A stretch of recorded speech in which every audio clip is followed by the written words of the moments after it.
السلام علیکم viewers and welcome to نوا سکسیس سیریز 2021. میں ہوں آپ کی ہوسٹ زرین نیر اور آج ہمارے ساتھ ہیں نوا کی ایک بہت ہی اسپیشل سٹار زینب حفیظ.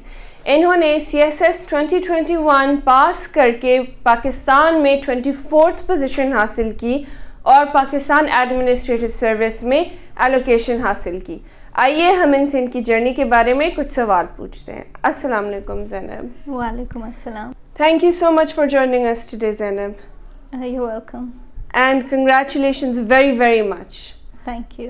بہت بڑی بات ہے آپ نے پاکستان میں 24th پوزیشن حاصل کی اور ایڈمنسٹریٹو سروس میں ایلوکیشن حاصل کی. کیسا محسوس ہو رہا ہے آپ کو؟ بس بہت خوشی ہو رہی ہے, اللہ کا شکر ہے. اور جب آپ کی فیملی کو پتہ چلا ان کا کیا ریئیکشن تھا؟ وہ بھی بہت خوش تھے, بہت ایکسائٹیڈ تھے, and because I got the first group both میں بھی ایکسائٹیڈ تھی. It was unexpected for me. تو پاس آپ کی پرائیورٹی پہ تھا, فرسٹ پرائیورٹی پہ تھا؟ جی, فرسٹ پرائیورٹی پہ پاس تھا, پھر سیکنڈ پہ فورن سروس تھا. اچھا. چلیں ہمارے ویورز کو اپنے ایجوکیشن کے بارے میں سے تھوڑا سا بتا دیں. میں بیسیکلی سعودیہ میں گرو اپ ہوئی ہوں. وہیں پر میں نے او لیولس کیا تھا, اس کے بعد میں نے FSc کی پری میڈیکل میں. دین آئی کیم ٹو پاکستان. یہاں میں نے کامسیٹس میں بیچلرز ان بزنس ایڈمنسٹریشن کی. اس کے بعد I did my masters in project management, اور پھر I decided to go for CSS. اور اپنے فیملی کے بارے میں بتائیں کہ how did you end up in Saudi? Well, basically my father was working for WAPDA, اور وہ وہاں سے ڈیپوٹیشن پہ سعودی عربیہ گئے تھے, اور وہاں پر he was working as a senior electrical engineer for the Saudi government. اور پھر دیٹس دا ڈیوریشن جب میں وہاں پر گرو اپ ہو رہی تھی. He was there for quite some time, تو that's how I was there. اچھا, اور آپ کی 3 بڑی بہنیں بھی ہیں اور آپ آخری نمبر پہ ہیں, تو آپ کی بڑی بہنوں میں سے کسی نے CSS کا اٹیمپٹ کیا ہے؟ نہیں, ان کا آئی گیس اس سائڈ پر ان کی نہیں آیا انٹرسٹ, تو انہوں نے نہیں کیا. تو اب سوچتے ہوں گے کہ ہمیں کر لینا چاہیے تھا. جی, وہ یہ تو سوچتی ہیں کہ CSS کر لیتے, لیکن the good thing is that they're all good in the fields that they chose for themselves. الحمدللہ. تو آپ کو کیسے خیال آیا کہ مجھے CSS کرنا چاہیے؟ CSS کے بارے میں نے تھوڑا سا سنا تو ہوا تھا, لیکن جو میری سیکنڈ سسٹر ہیں, ان کے جو ہسبینڈ ہیں, مائی بردر ان لا, وہ شروع سے مجھے سجیسٹ کرتے تھے کہ you should go for CSS. وہ کہتے تھے تمہاری پرسنالٹی جو ہے اٹس سلائٹلی ڈفرینٹ, اور یہ فیلڈ تمہارے لیے ٹھیک رہے گی. So that's where I got the main idea from. تو آپ نے CSS کی تیاری کب اسٹارٹ کی ہے؟ CSS کی تیاری اراؤنڈ 2018 میں نے اسٹارٹ کی تھی. That was my first attempt, اور پھر since then I have been preparing for CSS on and of.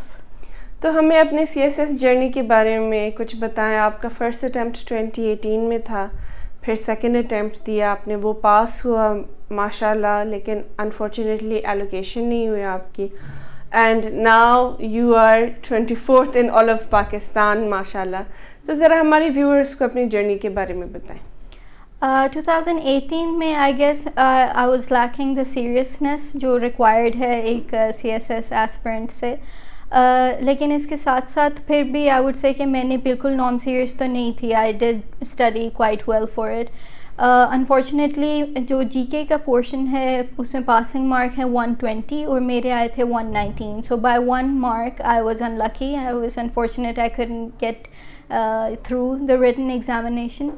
لیکن پھر 2019 میں I went for it again. اس میں میرے ساتھ یہ مس ہیپ ہوا کہ آئی گاٹ دا 254th میرٹ, اور پنجابی ڈومسائل کے ساتھ that's too low to get an allocation, تو آئی واز ناٹ ایلوکیٹڈ. پھر in 2021 I was determined to get the allocation. Maybe that's why I landed in PAS and got the 24th position الحمدللہ. تو آپ نے خود کو motivate کیسے رکھا تھرو آؤٹ دس جرنی؟ کافی ڈی موٹیویٹنگ ہے, پہلے 1 مارک سے نا پاس ہونا, پھر نیکسٹ اٹیمپٹ میں ایلوکیٹ نہیں ہوئی. ان اے سینس آپ کو پتہ تو چل رہا ہے کہ آپ پروگریس کر رہی ہیں, لیکن ایٹ دا سیم ٹائم اتنا ایفرٹ آپ نے ڈالا اور آپ کو وہ رزلٹ نہیں مل رہا, تو آپ کیسے موٹیویٹ رہی ہیں؟ ایک تو یہ ہے کہ جو میری فرسٹ اٹیمپٹ تھی اس میں if I would have failed badly by large margin تو مجھے پتہ چل جاتا کہ دس از ناٹ فار می. لیکن کیونکہ میں 1 مارک سے نہیں پاس کر سکی تھی, وہ بھی جی کے میں, hardly any one fails that subject, it's usually the English ایسے, اور انگلش ایسے میں میری فرسٹ اٹیمپٹ میں 73 مارکس تھے. So all my teachers and everyone I spoke to they were like just go for it again. تو پھر I was motivated by all their words, اور خود بھی I wanted to get through in any case, so that's why I didn't let myself lose motivation. تو آپ کے first 2 attempts میں optional subjects کیا تھے اور استفا کیا تھی؟ فرسٹ 2 اٹیمپٹس میں نے اپنے آپشنلز نہیں چینج کیے تھے. International relations, gender studies, sociology, business administration اور انٹرنیشنل لاء تھا میرا دونوں اٹیمپٹس میں. پھر جو تھرڈ اٹیمپٹ ہے اس میں میں نے انٹرنیشنل لاء کی جگہ فلاسفی رکھا, بیکاز ایک تو میرا پرسنل انٹرسٹ بھی ہے اس میں, I like reading books related to philosophy, اور پھر کیونکہ یہ ایک یونیک سبجیکٹ تھا تو I thought it will be more scoring, کیونکہ کم لوگ اٹیمپٹ کرتے ہیں تو I probably get a better score in it, اور وہی ہوا کہ اس میں میرے ہائیسٹ مارکس آئے ہیں. ماشاء اللہ. اینڈ آپ نے چونکہ ریٹن کی تیاری آپ نے خود سے کی ہے, آپ نے اپنے آپشنل سبجیکٹس کس بیسس پہ سلیکٹ کیے؟ آپشنلز میں نے یہی کوشش کی تھی, ایک تو میری ڈگری کا ہے بزنس ایڈمنسٹریشن, اس کے علاوہ بیکاز آئی لائک رائٹنگ تو میں نے کوشش کی تھی کہ تھیوریٹیکل سبجیکٹس چوز کروں, اور وہ جن میں میرا انٹرسٹ بھی ہو اور جن کے کانسیپٹس میرے لیے ایزی ہوں انڈرسٹینڈ کرنا. تو that's how I choose my subjects. تو سبجیکٹ سلیکشن کے بارے میں کچھ میتھس ہیں کہ کچھ جو ہے نا اسکورنگ ٹرینڈز ہوتے ہیں, کچھ مارکس دیتے ہیں کچھ مارکس نہیں دیتے. اچھا, اور کچھ سبجیکٹس ایسے ہیں جو بہت لوگ آپٹ کرتے ہیں اس میں, اسی لیے پھر مارکس نہیں دیتے. آپ کو کیا لگتا ہے ان میتھس کے بارے میں؟ Are they true, are they false, reality کیا ہے؟ I wouldn't say they're entirely false, because دیکھیں ٹیچنگ تو میں نے بھی کچھ ٹائم کے لیے کی ہے, اینڈ اٹس ٹرو کہ جب بہت زیادہ اسٹوڈنٹس ایک ہی سبجیکٹ لیں تو the examiner does get a little irritated by checking the same sort of answers again and again, تو وہ ایک پورا موڈ جو ہے وہ اسپوائل ہو جاتا ہے. تو دے پریفر کہ اسٹوڈنٹس ڈفرینٹ سبجیکٹس کیوں نہیں چوز کرتے, یا وہ ڈفرینٹ اسٹائل سے کیوں نہیں آنسر کرتے. تو the subject scores, I think the trend and all that myth, it does have some sort of a reality behind it as well. تو آپ ہمارے ویورز کو اوور آل سبجیکٹ سلیکشن کے بارے میں کیا ایڈوائس دیں گی؟ میں یہی ایڈوائس دوں گی کہ ایک تو مینٹور ہونا چاہیے آپ کے پاس, جو آپ کو سجیسٹ کرے کہ آپ کی پرسنالٹی کس بیسڈ ہے. Some people prefer mathematical subjects, computer sciences, maths اور اس ٹائپ کے جو سبجیکٹس ہیں, اسٹیٹس, اکاؤنٹنگ, یہ بہت اچھے اسکورنگ سبجیکٹس ہیں, لیکن یہ صرف وہ لوگ کر سکتے ہیں جو میتھس میں بہت اچھے ہوں یا جو بہت ڈٹرمنسٹک ہوں. کچھ لوگ ہوتے ہیں جو رائٹنگ میں اچھے ہوتے ہیں, ان کو ایک سبجیکٹ بہت اچھا نہیں بھی آتا ہو تو وہ اس طرح سے اٹیمپٹ کرتے ہیں کہ it reflects their own thoughts on the subject. I am that sort of a person. تو اس لیے میں نے تھیوریٹیکل سبجیکٹ ہی چوز کیے تھے جس میں اگر کوئی ایسا کویسچن آ جائے جس کو میں پراپرلی نہیں بھی انڈرسٹینڈ کر سک رہی ہوں تو میں اس کے پیچھے اپنی کوئی دوسرے سبجیکٹ کی تھیوری ایڈ کر دوں. اس طرح سے میں نے پیپرز اٹیمپٹ کیے تھے, تو I got a good score الحمد للہ. اچھا, اور آپ کے ہائیسٹ مارکس جو ہیں وہ فلاسفی میں آئے ہیں, آئی بلیو آپ نے کہا تھا 85. یس. اور جینڈر اسٹڈیز میں 70 آئے ہیں. 70. یس. تو ان دونوں سبجیکٹس میں پہلے تو ہم اسٹارٹ کرتے ہیں فلاسفی کے ساتھ. 85 از اے ویری گڈ اسکور. تو آپ نے فلاسفی میں پہلے تو آپ کے ریسورسز کیا تھے اور آپ کا اوور آل اپروچ کیا تھا, پیپر اٹیمپٹنگ ٹیکنیک, یہ سارا بتائیں تاکہ ہمارے ویورز جن کا فلاسفی ایز اے سبجیکٹ وہ بھی تھوڑا سا آپ سے کچھ سیکھ لیں. فلاسفی میں what I did was کہ یوٹیوب پہ میں ویڈیوز دیکھتی تھی, کیونکہ ویڈیوز میں آپ کے لیے ایزیئر ہوتا ہے کہ جو بھی انفارمیشن ہے وہ آپ ایزیلی ریممبر کر سکیں. تو اس پہ ایک چینل تھا crash course, I am sure lot of you know about it, اور ویسے بھی بہت سے سبجیکٹس پہ کریش کورس کی ویڈیوز اویلیبل ہیں. تو فلاسفی کی ویڈیوز میں وہیں سے دیکھتی تھی اور ساتھ ساتھ اپنے نوٹس بنا رہی ہوتی تھی. تو ویڈیو دیکھنے کے بعد I use to revise those notes اور پھر ان کو یاد کرنے کی کوشش کرتی تھی, کانسیپٹ بنانے کی کوشش کرتی تھی. And for gender studies what I did was کہ جو PDF فائلز ہوتی ہیں ریسرچ پیپرز وہ میں پڑھتی تھی, اور انٹرنیشنل جرنلس میں جو پبلش ہو چکے ہیں ان کو پڑھنے کی کوشش کرتی تھی, because they have a better merit in research. بالکل. اور پیپر اٹیمپٹنگ ٹیکنیک کے حوالے سے بتائیں, کیونکہ بہت لوگ کہتے ہیں کہ ہیڈنگز بڑی ہونی چاہیے, سیلف ایکسپلانیٹری ہیڈنگز ہونی چاہیے, ہر پیراگراف میں ریفرنس ضروری ہے. آپ کا اپروچ کیا تھا؟ اور فلو چارٹس وغیرہ کے بھی بہت کہتے ہیں, پکٹورل ریپرزنٹیشن. آپ کا یہ جو paper attempting technique especially in 2 subjects کے حوالے سے وہ کیسا تھا؟ I would say that all the things that you mentioned are very important. Pictorial representation اور graphs وغیرہ important ہیں, لیکن philosophy میں as you can see کہ یہ تو subject ہی ایسا ہے, اس میں کیا pictorial representation ہوگی. تو you have to have that understanding کہ subject کے accordingly آپ نے handle کرنا ہے. پھر اس میں آپ انہی concepts کا ایک flow chart بنا سکتے ہیں, but it has to make sense. Examiner کو irritate نہیں کرنا, ہم نے اسے facilitate کرنا ہے. تو میں یہی کرتی تھی کہ 1-2 تھیوریز لکھ دیتی تھی اور ان کا آپس میں ریلیشن بنا دیتی تھی, سم سارٹ آف ایروز بنا کر, جیسے ہم لوگ اپنے شارٹ نوٹس بناتے ہیں اسی طرح میں ایک چھوٹی سی گراف بناتی تھی یا پکٹوریل ریپرزنٹیشن, اس کے نیچے پھر مطلب ایکسپلینیشن لکھتی تھی. تو اس سے I think it does get better marks. اور کیا آپ نے پیپر میں جو کہتے ہیں ریفرنس دیتے ہیں نا, بہت سے لوگ کہتے ہیں کہ اس میں آپ نے فار ایگزامپل اپنا پیراگراف بلو پین سے لکھ رہی ہیں تو پھر یا ایک دوسرے کلر پین سے آپ ریفرنس لکھیں. Did you adopt that technique? Yeah, I did. لیکن اس میں یہ بھی آپ نے یاد رکھنا ہوتا ہے کہ you're only allowed to use black or blue pen. تو آپ پوائنٹرز اور بال پوائنٹس اور مارکرز یہ تینوں ٹائپس کے پینز آپ اپنے ساتھ لے کے جائیں, so that you can differentiate between the things that you are writing. جیسے اگر آپ ریفرنس لکھ رہے ہیں تو you can use a marker for that, اور اگر آپ ایکسپلین کر رہے ہیں تو you can use a pointer, اور پھر آپ سوئچ بھی کر سکتے ہیں بٹوین بلیک اینڈ بلو. تو اس سے کلیئرٹی ہوگی, کیونکہ ایگزامینر نے آل اوور پاکستان اراؤنڈ 18,000 تو 2021 میں تھے ایسپرنٹس, تو اس کے بیچ میں you need to compete and you need to make your paper different from the rest. اچھا, اب آتے ہیں ہم کمپلسری سبجیکٹس کی طرف. کمپلسری میں آپ کا ہائیسٹ اسکور کون سے سبجیکٹ میں ہے؟ کمپلسریز میں آئی تھنک ایس ایم میں ہی ہے, آئی گاٹ 48. اچھا, اس دفعہ 48 از اے گڈ اسکور, کیونکہ اوور آل کمپلسریز نے مار کھائی ہے اس دفعہ. And for some one who got, I believe آپ نے مینشن کیا 70s میں آپ کے فرسٹ اٹیمپٹ میں مارکس آئے تھے, اس دفعہ آپ کے 48 آئے ہیں. ڈو یو تھنک کہ اس میں بھی ایک اسکورنگ ٹرینڈ کا فیکٹر ہے؟ جی, اس میں بھی ہے. لائک یو وڈ سی کہ اس سال جو 2021 کی اٹیمپٹ تھی اس میں کمپلسریز میں as you said low score ہی رہا ہے, اور ایسے کا تو ہمیشہ سے ہی لو اسکور ہوتا ہے.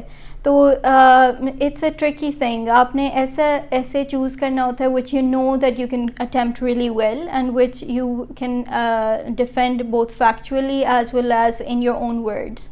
تو اس طرح سے ہی اٹیمپٹ کیا تھا میں نے بھی, لیکن I guess the first time I was lucky and this time maybe I wasn't as lucky as the first time. لیکن الحمدللہ آپ نے تینوں دفعہ ایسے پاس کیا. سو آپ کا اوور آل اپروچ کیا تھا ایسے کی طرف؟ کیونکہ بہت سارے لوگ ہیں اور وہ بیچارے تینوں دفعہ ایسے میں فیل ہو جاتے ہیں, آپ نے الحمدللہ تینوں دفعہ ایسے پاس کیا ہے. So there must be some sort of strategy جو آپ اڈاپٹ کر رہی ہیں جس کی وجہ سے آپ کا تینوں دفعہ پاس ہو رہا ہے. وہ ذرا ہمارے ساتھ شیئر کریں کہ آپ کو کیا لگتا ہے کہ آپ کا اسٹریٹجی کیا تھا؟ اس کے لیے I would say that most people write an essay just for the sake of writing. اس کو ایسے نہیں کرنا, کیونکہ جو ایگزامنرز ہوں گے وہ بیسیکلی ان کی فیلڈ ہوگی لٹریچر کی, اور وہ ایسے لوگ ہوتے ہیں دیو ریڈ اے لاٹ. تو آپ نے یہی ریفلیکٹ کرنا کہ یو لائک ریڈنگ ٹو, اور بہت سی بکس کی بہت آرٹیکلس کی ریفرنسز ایڈ کرنی ہیں ٹو ڈیفینڈ یور آنسر. اور اتھارٹیٹیو ٹون نہیں ہونی چاہیے, کیونکہ the examiner knows that you are just an aspirant, you are not anything other than that. تو آپ نے اپنی کوئی بھی اوپینین اگر آپ دے رہے ہیں اس کو ڈیفینڈ کریں ود سم فیکچوئل ڈیٹا اور with some the name of some one who has said the same thing in another word or in another way. تو اس سے پتہ چلتا ہے کہ آپ اپنی اوپینین کو with things that you've read, with things that you've heard, اس طرح سے آپ ڈیفینڈ کر رہے ہیں. And that shows that you've written well as well. تو اور آپ کا جو کانٹینٹ ہے وہ ڈفرینٹ ہونا چاہیے from the rest of the candidates. تو آپ نے کون سا ایسے اٹیمپٹ کیا تھا اس دفعہ؟ اس دفعہ میں نے جو اٹیمپٹ کیا تھا it was something about multi culturalism.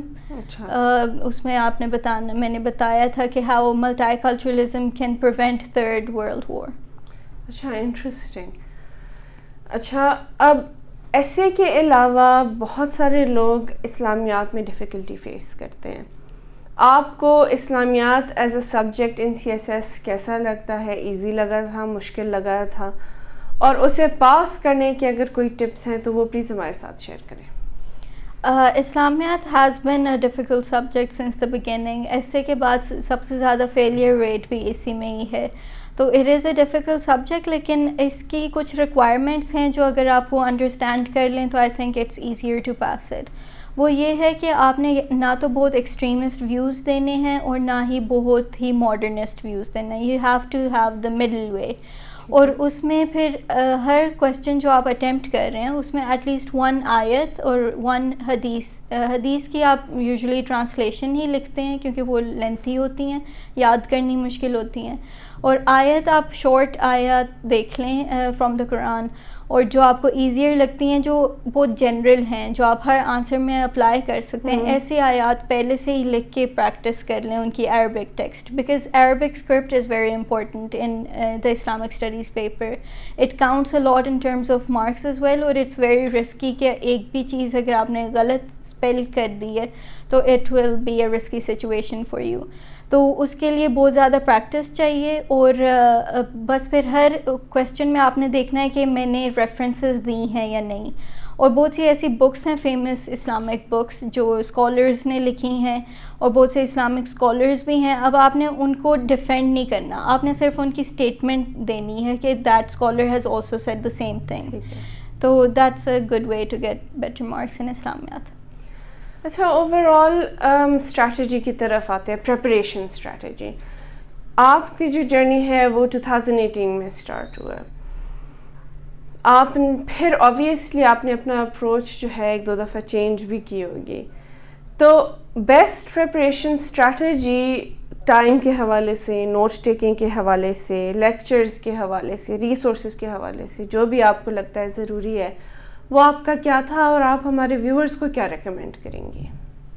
I would سے کہ جو میری فرسٹ اٹیمپٹ تھی اس میں because I had very less time for preparation, تو میں پورا دن پڑھتی رہتی تھی. And I think a lot of people do that, جو ایک اچھی اسٹریٹجی نہیں ہے. بیکاز آفٹر سرٹن ٹائم آپ کا برین بہت ایگزاسٹ ہو جاتا ہے، پھر آپ سے پڑھا نہیں جاتا. تو it's better to start early on تاکہ آپ اپنے آپ کو پراپر ٹائم دے سکیں to study and to take breaks in the middle. چھوٹی بریکس لے لیں اور پھر دوبارہ پڑھنا شروع کر دیں. That's a better strategy. اور کانسٹنٹلی اپنے نوٹس بنا کے رکھیں، بریف نوٹس رکھیں جو آپ اپنے ساتھ you can carry them around any where, اور ریوائز کرتے رہیں کنٹینیوسلی. اور ایویلیویشن، چونکہ آپ نے ریٹن کی تیاری خود سے کی ہے، ایویلیویشن آپ نے کیسے اور کہاں سے کرائی ہے؟ ایویلیویشن میں یوں ہی، کیونکہ I said I prepared from YouTube videos, تو میں جو بھی کانسیپٹ اپنے آنسرز میں لکھ رہی ہوتی تھی وائل پریکٹسنگ ایٹ ہوم، میں اسے پھر ریسرچ کرتی تھی کہ ویدر اٹس ٹرو اور ناٹ، اور whether my answer is right اور رانگ. اور اسی پریپریشن، اسی جو میں چیک کر رہی ہوتی تھی مائی سیلف، تو وہ پریپریشن ہی ہو رہی ہوتی تھی، سارٹ آف ریویژن ہو رہی ہوتی تھی. تو but it is risky. It's better to have at least 1 mentor تاکہ میری طرح آپ کو 3 اٹیمپٹس نہ دینی پڑیں. It's better to do it in 1 or 2 attempts. اور کیا آپ کو لگتا ہے کہ پاسٹ پیپرز اٹیمپٹ کرنا ضروری ہے؟ جی، پاس پیپرز اٹیمپٹ کرنا بہت ضروری ہے، کیونکہ ایک تو پیٹرن سیم ہوتا ہے، پاس پیپرز کا ہی پیٹرن فالو ہو رہا ہوتا ہے ایوری سنگل ایئر. تو آپ کو پتہ چل جاتا ہے کہ سارٹ کے کویسچنس آئیں گے، اور وہ پھر آپ کی پریکٹس بھی ہو جاتی ہے. اچھا ریٹن تو پھر آپ کا پاس ہوا، ٹھیک ہے. اب آتے ہیں انٹرویو کی طرف. فرسٹ دفعہ جب آپ پاس ہوئی ہیں 2019 میں، میرٹ آپ کا